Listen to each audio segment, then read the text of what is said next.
It's that time of the year again, where everything you buy has the shape of a bat, a pumpkin, or a skull. It's Halloween again. I found this epic plastic container at a local candy store and all I could see was a perfect terrarium. First, let's dump the sweets. Drop your favorite candy in the comments. I love painfully salty licorice. The jar itself has a pretty weird shape, being super shallow in the back of the skull and very tall in the face end, but it shouldn't be too hard to work with.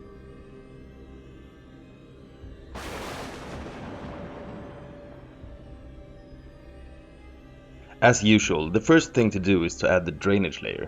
Seeing that it's Halloween, a black aquarium gravel seems only appropriate. I'm not making this drainage layer too deep, as I need as much real estate for the plants and substrate as I possibly can get. I won't be adding a mesh divider this time, but I will add a layer of activated carbon between the gravel and the substrate.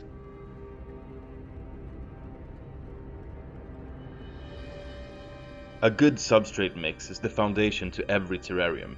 I'll list the components I used in this one in the video description. The awkward shape requires me to work with a very shallow substrate level in one end of the terrarium. However, that isn't a problem as long as I slope the substrate up towards the face of the skull. This will actually work in my favor as a slope creates a sense of depth.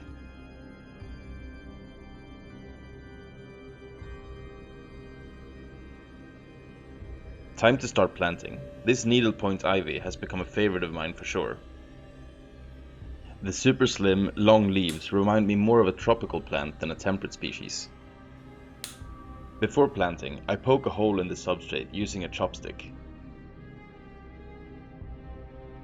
Then I use tweezers to place the cutting in the hole.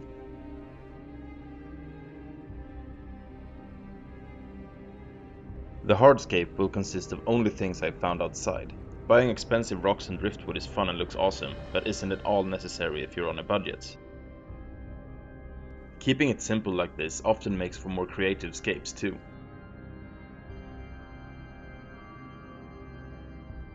After playing around with the placement of the scape off camera, I decided this is the way to go.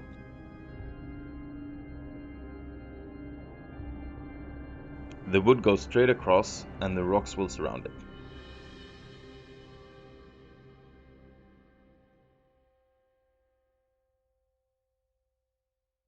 Here's the scape from above. I like it a lot. What do you think?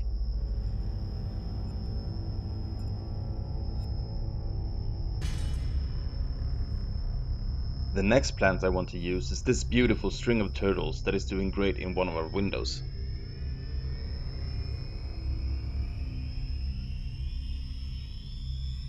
This plant is hardy and absolutely lovely to put in both pots and terrariums.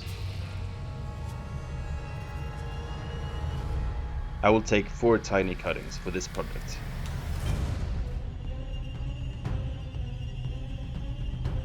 I'm trying to place them where it looks like they are trailing from underneath the hardscape.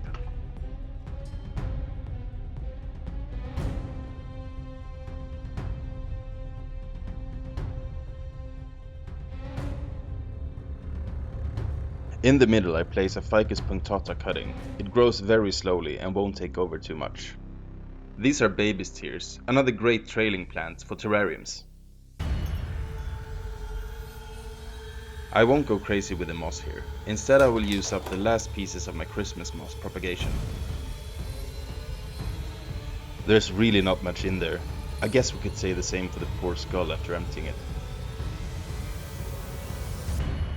I'm spreading the moss out in the foreground and hopefully it will take off and spread even further.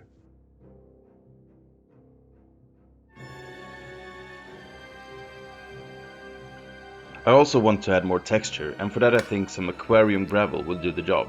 It looks way wider on camera than in real life for some reason.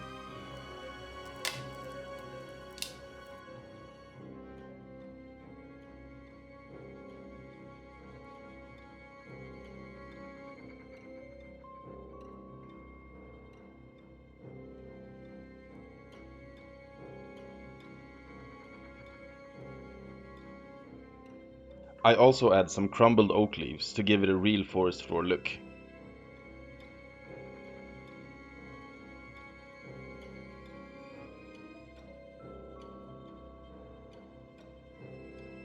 After dropping it in, I spread it around using a chopstick for final placement.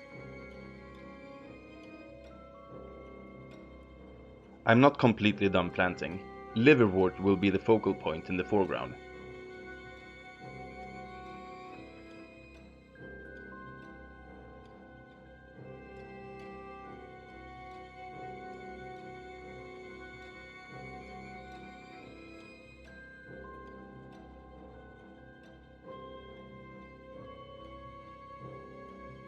And here I don't think too much about placement, as my hope is that it will spread and take over soon anyway.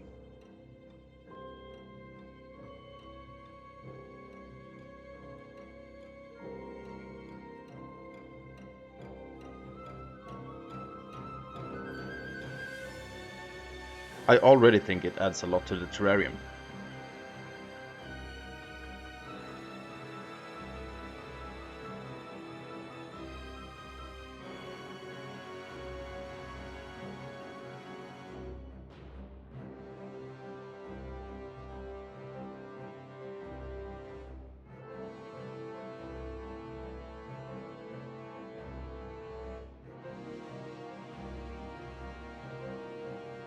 You know what time it is.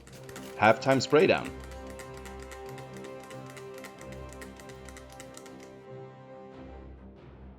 To make sure the terrarium is well taken care of, I will add springtails that will keep it clean by eating mold and detritus. They really are tiny. It may look a bit bumpy, but they all land just fine and start munching straight away. Now for the main character, one single mealworm. Mealworms are the larvae of the yellow mealworm beetle. I feed some of my animals mealworms as a treat, but their beetle form could be a fun cleanup crew for a terrarium as well.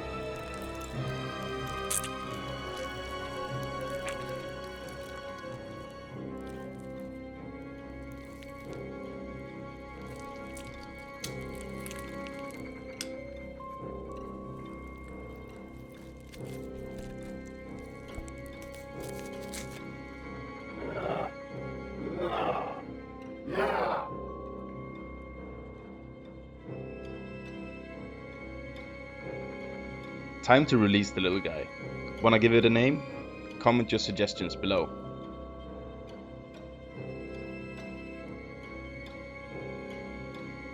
Looking a bit confused with his new digs, the mealworm carefully started tasting the water on the rock as the springtails ran around in front of it.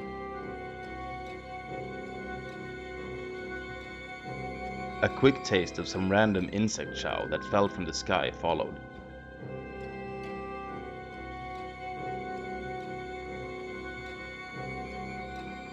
Then it was time to go find a place to set up camp for the night.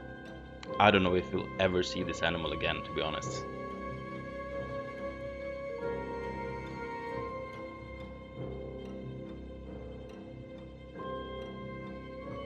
As always, thank you so much for watching, and don't forget to subscribe to help a tiny channel out.